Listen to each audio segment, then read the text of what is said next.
A vitória do cultivo natural, a força do solo. O princípio da agricultura natural. O princípio da agricultura natural consiste em fazer manifestar a força do solo. Isto porque, até agora, o ser humano desconhecia a verdadeira natureza do solo, ou melhor, não lhe era dado conhecê-la. Tal desconhecimento levou a adotar o uso de adubos e, despercebidamente, acabou por colocá-lo em uma situação de total dependência em relação a eles, o que tornou essa prática uma verdadeira superstição. No começo, por melhor que eu explicasse o que era o cultivo agrícola sem adubos, as pessoas não me davam ouvidos e riam de mim. No entanto, fui sendo recompensado aos poucos e, ultimamente, a cada ano que passa, os praticantes do cultivo natural têm aumentado, mesmo porque os resultados das colheitas, em toda parte, têm sido surpreendentes. Ainda que, no momento, a maioria seja da esfera dos fiéis de nossa Igreja, de hoje em diante surgirão gradativamente, em várias regiões, simpatizantes fora desse círculo. Nosso método agrícola está se expandindo rapidamente, portanto, já se pode imaginar que não está longe o dia em que ele será praticado em todo o território japonês. Assim sendo, falando francamente, acho que nossa forma de cultivo poderá ser divulgada como movimento de derrubada da superstição do adubo. Por ser uma agricultura que não usa absolutamente adubos, nem na forma de esterco, nem de fertilizantes químicos, mas somente compostos naturais, é denominada de método de cultivo natural. Evidentemente, a matéria-prima dos compostos naturais são as folhas e os capins secos, que se produzem naturalmente. Contrariamente, os adubos químicos e os dejetos humanos, o esterco de cavalo ou galinha, os resíduos de peixe e as cinzas de madeira não caem do céu nem brotam da terra. São aplicados pelo ser humano. Portanto, não é preciso dizer que a utilização dos mesmos é antinatural. Originariamente, é certo que nada poderia existir neste mundo sem as benesses da grande natureza, ou seja, nada nasceria nem se desenvolveria sem os três elementos: fogo, água e terra. Em termos científicos, esses elementos correspondem respectivamente ao oxigênio do fogo, ao hidrogênio da água e ao nitrogênio da terra. Na agricultura, não existe um só produto que não tenha relação com o oxigênio, o hidrogênio e o nitrogênio.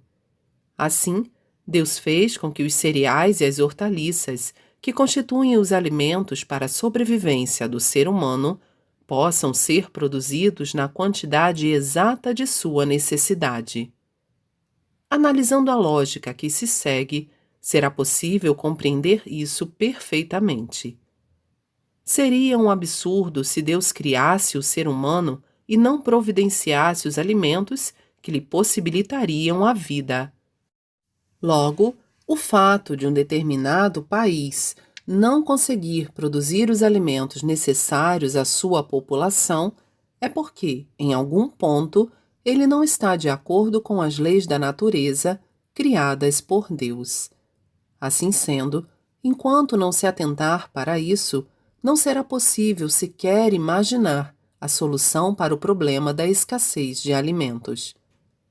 A agricultura natural proposta por mim tem como base o princípio já citado, e o atual empobrecimento e o cansaço dos agricultores japoneses pela falta de alimentação serão solucionados sem dificuldades com a prática desse método. Deus, que a tudo vê, não deixa passar despercebida essa situação equivocada, e por meio de seu grandioso amor e misericórdia, de não os deixar desamparados, está se dignando levar, por meu intermédio, o princípio da agricultura natural ao conhecimento da sociedade. Urge, portanto, que os agricultores despertem e adotem o quanto antes nosso método. Só assim poderão sair dessa situação. Conforme já mencionado, os três elementos, fogo, água e terra, são as forças motrizes para desenvolvermos os produtos agrícolas. Portanto, se houver uma boa incidência de sol, se garantirmos um bom abastecimento de água e se plantarmos em uma terra pura, é certo que obteremos um grande êxito jamais visto. Não se sabe quando, mas o ser humano cometeu um equívoco sem tamanho, que foi a utilização de adubos. Isso se deu por ele desconhecer por completo a natureza do solo. Efeitos contrários dos adubos. No início, a aplicação de adubos traz considerável resultado. Todavia, se essa prática durar por muito tempo, a ocorrência gradativa de efeitos contrários será inevitável. Ou seja, as plantas vão se enfraquecendo, perdem a capacidade inerente de absorver os nutrientes existentes no solo e alteram suas características, precisando assimilar adubos como nutrientes. Poderão compreender melhor se fizermos uma analogia com os toxicômanos. Quando alguém começa a fazer uso de drogas, sente uma sensação muito agradável e, durante certo período, muitas vezes, o funcionamento do cérebro se torna mais vivaz. Por não conseguir esquecer esse prazer, a pessoa, pouco a pouco, se aprofunda cada vez mais no vício e não consegue livrar-se dele. Nessa condição, quando o efeito do tóxico acaba, ela fica em estado de letargia ou sente dores violentas e nada consegue fazer. Uma vez que a situação se torna intolerável, embora saiba o mal que isso lhe faz, acaba consumindo a droga novamente e chega até mesmo a roubar para obter recursos para adquiri-la. Fatos semelhantes são constantemente noticiados nos jornais e podemos compreender quão nocivo esse tóxico é. Aplicando tal lógica à agricultura, compreendemos de imediato e afirmamos que hoje todos os solos cultiváveis do Japão estão viciados em adubos, ou seja, gravemente doentes. Todavia, tendo se tornado cegos adeptos dos adubos, os agricultores não conseguem despertar.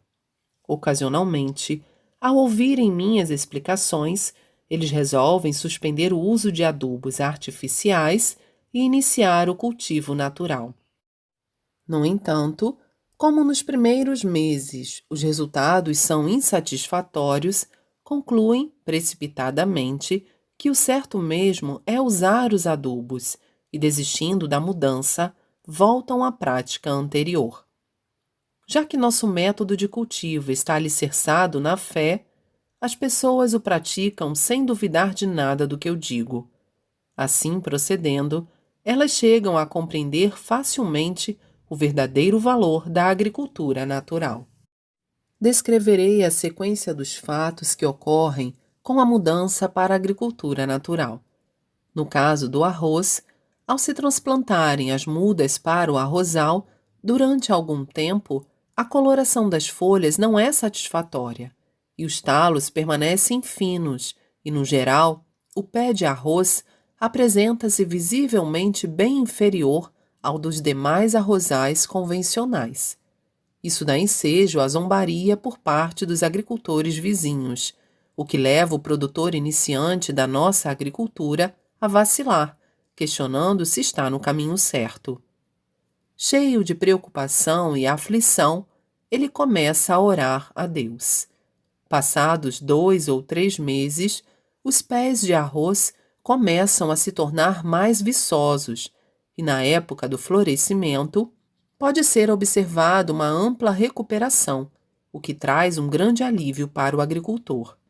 Finalmente, às vésperas da colheita, seu desenvolvimento já se apresenta normal ou até maior, o que tranquiliza os agricultores. Ao se proceder à colheita, ocorre o inesperado. O volume da produção do arroz, por exemplo, ultrapassa as previsões. Ademais, o produto é de boa qualidade, possui brilho e consistência, e seu sabor é inigualável. Geralmente, ele se enquadra na classificação tipo 1 ou 2 e, na pior das vezes, no tipo 3.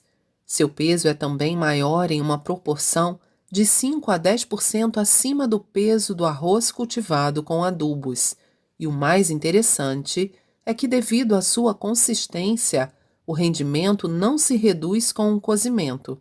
Ao contrário, aumenta em 20% ou 30%.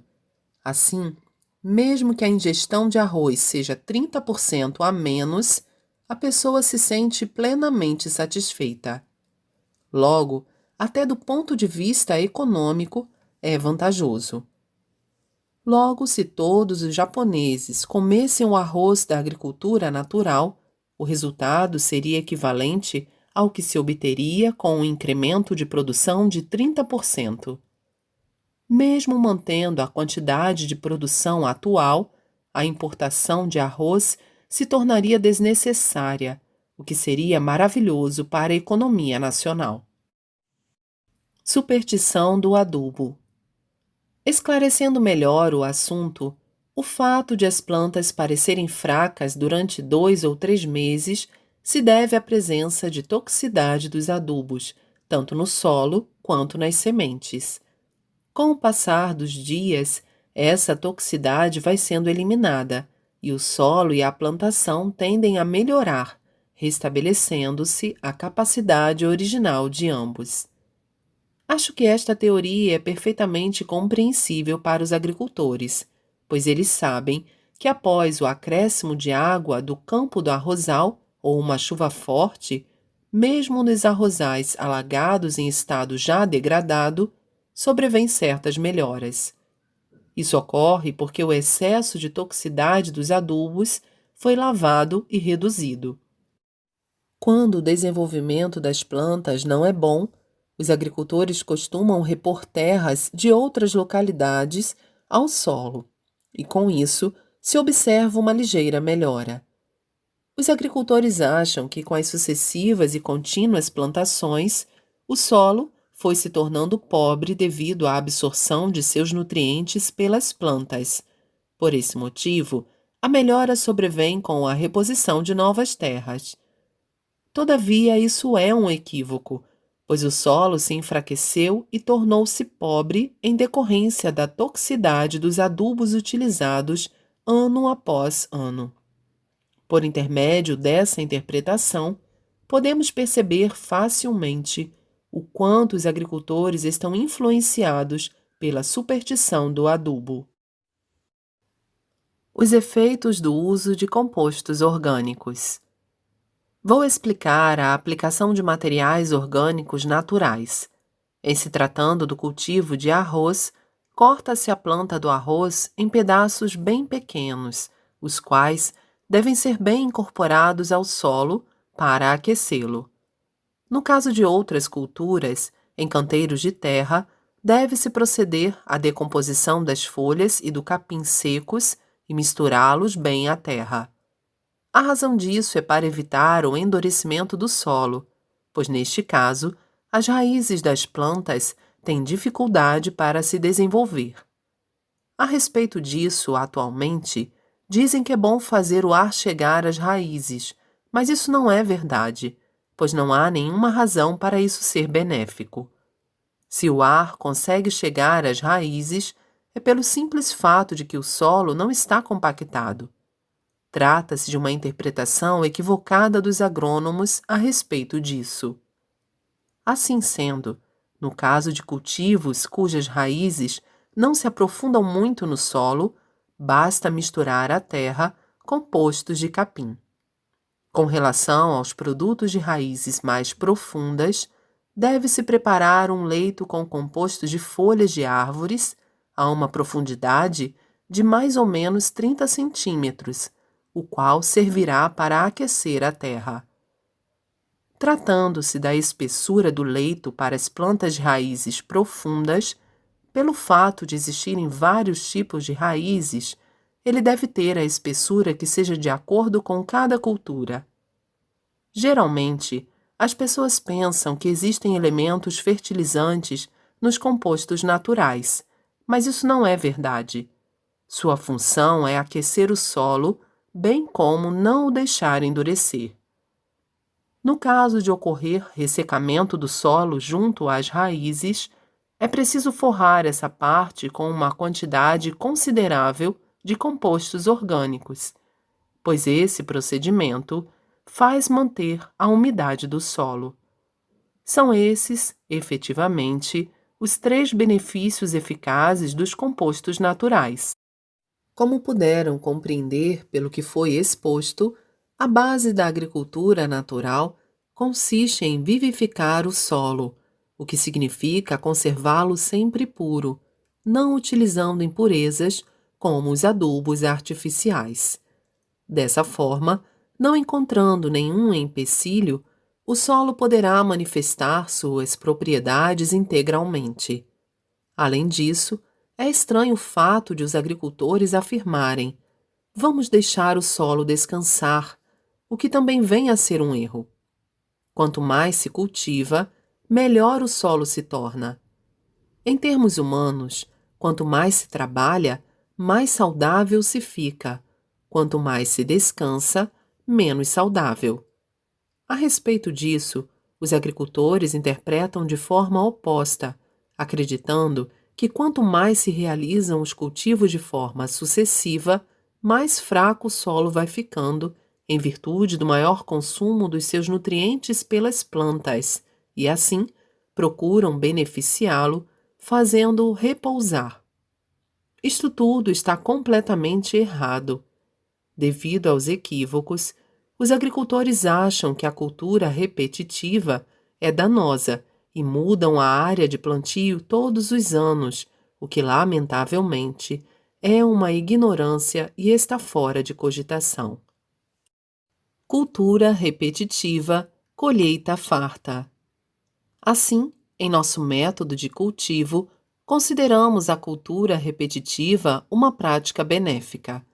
Uma prova disso é o milho que venho produzindo por 7 anos em Gora, Hakone, em uma terra misturada com pequenas pedras, que, sem dúvida, seria classificada como incultivável. Apesar da má qualidade do solo, a colheita deste ano foi maravilhosa. As espigas, mais longas que o normal, os grãos, bem juntinhos e enfileirados, mais adocicados, macios e saborosos. Por que digo que a cultura repetitiva é boa? O solo tem a capacidade inerente e natural de se adaptar ao que é plantado nele. Se fizermos uma comparação com o ser humano, poderemos compreender melhor. As pessoas que executam trabalhos braçais têm seus músculos desenvolvidos. Os escritores que usam mais a cabeça têm o seu intelecto evoluído.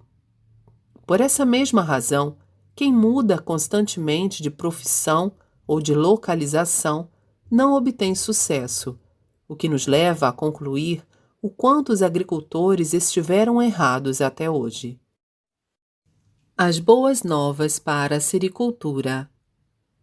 Finalizando, gostaria de dizer que se criarmos o bicho da seda com folhas de amoreira cultivadas sem adubos, ele não adoecerá. Seus fios serão de muito boa qualidade, resistentes, brilhantes e o aumento da produção será garantida. Se tal prática fosse realizada em nível nacional, evidentemente ocasionaria uma grande revolução no mundo da sericultura e traria incalculáveis benefícios à economia do nosso país. Jornal Eco, número 79, em 22 de novembro de 1950.